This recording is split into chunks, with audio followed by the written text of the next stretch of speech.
spokesperson Munira Wilson. Thank you, Madam Deputy Speaker. Every child deserves to have the very best start in life possible, so I welcome any measures to tackle inequality, improve support for the early years and support for families. So I welcome today's announcements, both on the hubs and also on the announcements around the early years workforce and helping to raise the professional status of those who work with children in the early years, something that Liberal Democrats have long been calling for, given the level of responsibility and expertise required in that profession. And with the hubs, as we've heard, there's a great opportunity to identify special needs early and provide contact time with mental health practitioners and important advice for parents.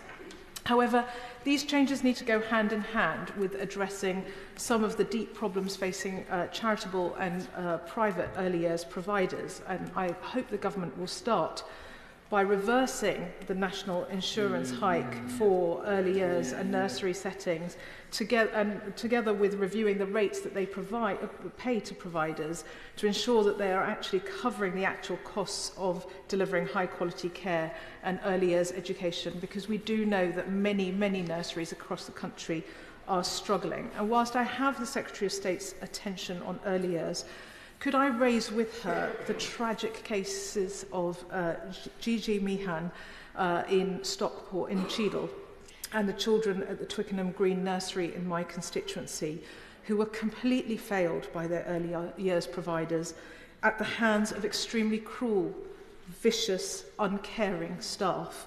The verdicts in both of those cases have been utterly shocking.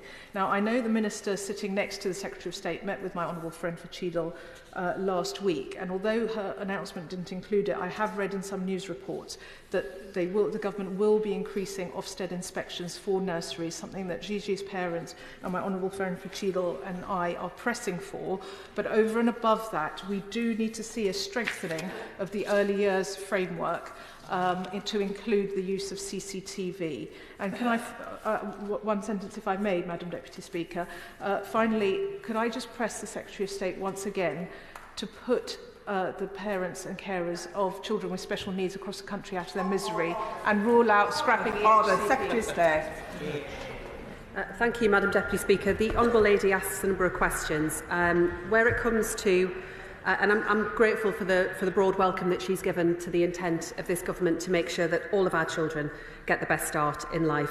Where it comes to early years and the early years system, she will know that as of next year we're investing £9 billion into the system, along with a near doubling of the early years pupil premium, and that goes hand in hand with the £75 million expansion grant to support the sector ahead of the September further expansion.